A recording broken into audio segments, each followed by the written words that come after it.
दोस्तों आप लोगों में से कई लोगों ने मुझे post office monthly income scheme यानी MIS के ऊपर नया वीडियो बनाने की सलाह दी है, तो हाजिर है दोस्तों ये नया वीडियो। दोस्तों जैसा कि आपको मालूम है पोस्ट ऑफिस MIS अब एक नए अवतार में आ गया है, जो कि अप्रैल 1 2023 के बाद जो भी ये अकाउंट खोलने जाएगा उनके ऊपर ये नए नियम और नई कंडीशंस लागू होंगी। दोस्तों जितनी मेहनत से आप पैसा कमाते हैं, आप चाहेंगे कि आपका पैसा भी उतनी ही मेहनत करके आगे बढ़े और इनकम कमा के दे।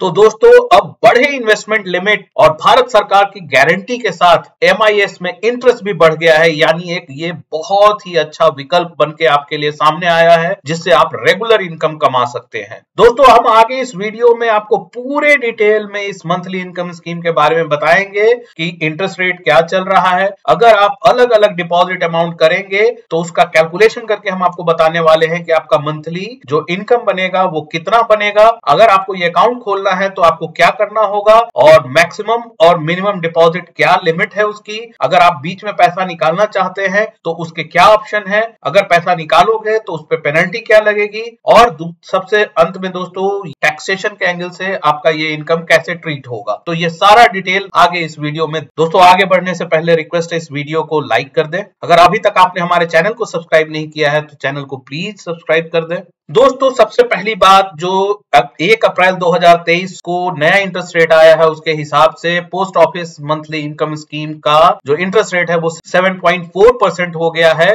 जो कि ज्यादातर बैंकों से काफी बढ़िया इंटरेस्ट रेट है। देखिए दोस्तों आप कंपेयर करके देखना होगा आपको कि बाकी बैंक क्या इंटरेस्ट रेट दे रहे हैं, तभी आपको समझ में आएगा ये इंटरेस्ट रेट कहां पे स्टैंड करता है। तो देखते हैं दोस्तों, जैसे बैंक ऑफ इंडिया में जाएंगे वो 6% जनरल सिटीजन को और 6.5% सीनियर सिटीजन को दे रहे हैं। Kotak Mahindra bank 6.2%, 6.7%, bank of Baroda 6.5% और सीनियर सिटीजन को 7.15%, पंजाब नेशनल बैंक 6.5% और सीनियर सिटीजन को 7.3%, स्टेट बैंक ऑफ इंडिया 6.5% और सीनियर सिटीजन को 7.5%, कैनरा बैंक 6.7% और सीनियर सिटीजन को 7.2%, HDFC बैंक 7% दे रहा है और 7.5%, ICICI सेम दे रहा है दोस्तों, और एक्सिस बैंक लगभग सेम दे रहा है, सीनियर सिटीजन को थोड़ा सा ज्यादा 7.75। तो सीनियर सिटीजन को तो कई स्कीम में थोड़ा बढ़िया इंटरेस्ट रेट मिल जा रहा है, लेकिन जनरल सिटीजन को 7% से ज्यादा बड़े बैंक नहीं दे रहे हैं। इसलिए ये साबित हो जाता है दोस्तों कि अभी के सिचुएशन में पोस्ट ऑफिस MIS 5 साल के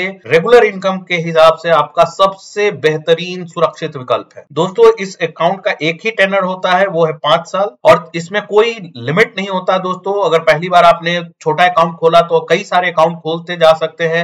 अगर 1 लाख का खोला तो अगली बार 1 लाख का और खोल सकते हैं। ऐसे ऐसे करके आप मैक्सिमम लिमिट के अंदर कई अकाउंट खोल सकते हैं। दोस्तों जो मिनिमम अकाउंट आपको पोस्ट ऑफिस MIS खोलने के लिए चाहिए होगा वो है दोस्तों 1000 रुपए। मैक्सिमम जो लिमिट इस बार बढ़ गई है दोस्तों, पहले 4.5 लाख थी, वो 9 लाख रुपए हो गई है। और अगर आप ज्वाइंट अकाउंट के लिए जाते हैं तो ये लिमिट पहले जो 9 लाख थी वो बढ़ के अब दोस्तों 15 लाख हो गई है। तो ये काफी बड़ा उछाल आया है इन्वेस्टमेंट के लिमिट के ऊपर। दोस्तों एज ए गार्जियन ये अकाउंट आप माइनर यानी नाबालिग बच्चे के नाम पे भी खोल सकते हैं। और आगे बढ़ते हैं दोस्तों, जो सबसे इंपॉर्टेंट फैक्टर है जो सब लोग जानना चाहते हैं कि कितना मंथली इनकम मिलेगा किस डिपॉजिट अमाउंट पे, तो ये कैलकुलेशन शुरू करते हैं दोस्तों। अगर आप 50,000 रुपया डालते हैं तो मंथली इनकम आपका 308 रुपए होगा। अगर आप 1 लाख रुपया डालते हैं तो आपका मंथली इनकम 617 रुपए होगा दोस्तों। अगर 2 लाख रुपया डालते हैं तो 1233 रुपए का इनकम होगा दोस्तों। 3 लाख पे 1850, 4 लाख पे 2467, 5 लाख पे 3083 रुपए, 9 लाख रुपए पे दोस्तों आपको 5550। ये मैक्सिमम लिमिट है एक इंडिविजुअल को जो अलाउड है investment as a one single individual, वो 5550 रुपए आप कमा सकते हैं 9 लाख रुपया लगाकर। लेकिन अगर आप ज्वाइंट अकाउंट में जाते हैं तो मैक्सिमम लिमिट 15 लाख रुपए है दोस्तों। तो इस पे जो आपको इनकम होगा करंट इंटरेस्ट रेट पे 7.4% पे, वो है 9250 रुपया। तो ज्वाइंट अकाउंट में अगर आप 15 लाख रुपया लगाएंगे तो ये इनकम होगा दोस्तों। अगर आप 2 अकाउंट खोलते हैं, हस्बैंड और वाइफ अलग अलग 2 अकाउंट खोलते हैं 9-9 लाख रुपए की, तो दोस्तों टोटल इन्वेस्टमेंट अमाउंट 18 लाख रुपया हो जाएगा। अगर ये पैसा आप लगाते हैं तो आपका टोटल इनकम जो होगा 11,100 रुपए होगा। और दोस्तों अगर आप 2 ज्वाइंट अकाउंट अपनी फैमिली में खोलते हैं, फादर एक बच्चे के साथ और मदर दूसरे बच्चे के साथ, 2 ज्वाइंट अकाउंट अगर आप खोल देते हैं तो 15 लाख की लिमिट आपके लिए बढ़कर 30 लाख रुपए हो जाएगी और आपका जो मंथली इनकम होगा वो 18,500 रुपए हो जाएगा। अगर 4 लोगों की फैमिली है दोस्तों, तो चारों मेंबर के नाम पे अगर अकाउंट खोला जाए तो टोटल अमाउंट जो है इन्वेस्टमेंट की वो 36 लाख रुपए हो जाएगी, और उस पे जो आपको मंथली इनकम आएगा वो 22,200 रुपए आएगा। दोस्तों कई लोग पूछना चाहेंगे ये 36 लाख कैसे होगा, तो दोस्तों जो एडल्ट है उनके लिए 9 लाख आराम से इन्वेस्ट कर सकते हैं, और जो माइनर है 10 साल से ऊपर उनको भी ट्रीट किया जाता है एक सिंगल अकाउंट के रूप में, वो भी इन्वेस्ट कर सकते हैं। अगर 10 साल से कम के माइनर है तो एज ए गार्जियन उनके साथ आप अकाउंट खुलवाएंगे, वो भी एक अलग अकाउंट के रूप में 9 लाख रुपए का लिमिट एंजॉय करेगा। इस तरह से आप 36 लाख रुपए लगाएंगे तो आपको 22,200 रुपए का मंथली इनकम बन जाएगा। दोस्तों अब आते हैं ये पैसा मिलता कैसे। दोस्तों जैसा कि आपको मालूम होगा दोस्तों, ज्यादातर पोस्ट ऑफिस अब कोर बैंकिंग सिस्टम से यानी सीबीएस से जुड़ गए हैं, तो अगर आपका पैसा किसी सीबीएस वाले पोस्ट ऑफिस में है तो ये अमाउंट जो होगा आपको ऑटो क्रेडिट होगा, आपके अकाउंट में पैसा आ जाएगा। जिस पोस्ट ऑफिस में आपने अकाउंट खुलवाया है वो सीबीएस से नहीं भी एनेबल है और वहीं पे आपका सेविंग अकाउंट है, तो भी वो पैसा आपको ऑटो क्रेडिट के रूप में आपके अकाउंट में मिल जाएगा। लेकिन अगर आपका पोस्ट ऑफिस अकाउंट कहीं और है और आपने एमआईएस कहीं और खुलवाया तो हर महीने वो पैसा आपको क्लेम करना पड़ेगा। जहां तक पेमेंट की शुरुआत होने की बात है दोस्तों, जब आप पैसा जमा करते हैं तो 1 महीने पूरे होने के बाद उसी डेट पे आपको आपका इनकम शुरू हो जाता है, लेकिन इस इनकम के ऊपर कोई टैक्स बेनिफिट नहीं होता, ये इनकम आपके टैक्सेबल इनकम में ऐड हो जाता है।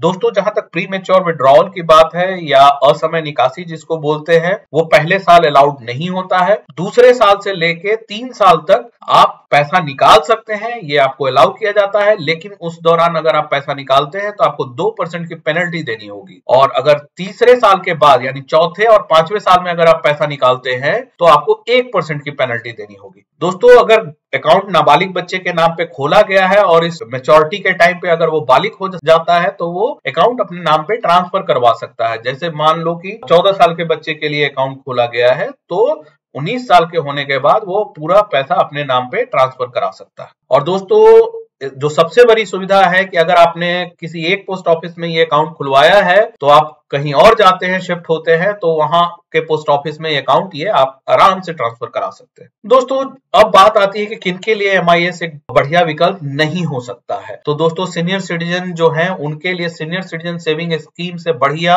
कोई विकल्प नहीं है, क्योंकि ये अभी भी 8.2% इंटरेस्ट दे रहा है। तो अगर आप सीनियर सिटीजन है और आपके पास रेगुलर इनकम की जरूरत है तो आपको सबसे पहले सीनियर सिटीजन सेविंग स्कीम में जाना चाहिए। वहां भी अब इन्वेस्टमेंट लिमिट काफी अच्छी हो गई है, 30 लाख की हो गई है, तो 30 लाख तक का इन्वेस्टमेंट अमाउंट है आपके पास तो आप रेगुलर इनकम के लिए सीनियर सिटीजन सेविंग स्कीम को ही प्रेफरेंस दें। अगर उसके बाद कोई राशि बच जाती है तब जाके आप पोस्ट ऑफिस एमआईएस का विकल्प सोच सकते हैं। और जो लोग सीनियर सिटीजन नहीं है, उससे कम के हैं, उनके लिए एमआईएस एक बहुत अच्छा विकल्प है, क्योंकि आप सीनियर सिटीजन सेविंग स्कीम में पैसा लगा नहीं सकते, इसलिए एमआईएस आपको एक बहुत ही बेहतरीन विकल्प के रूप में सामने खड़ा है। दोस्तों वैसे पति पत्नी जिनमें एक तो सीनियर सिटीजन हो गए लेकिन दूसरे नहीं है, तो उस केस में अगर आपने 30 लाख का लिमिट क्रॉस कर लिया है, उसके बाद भी आपके पास सरप्लस बचा हुआ है और आप अपने स्पाउस के नाम पे पैसा लगाना चाहते हैं, पत्नी के या पति के नाम पे पैसा लगाना चाहते हैं जो सीनियर सिटीजन नहीं है,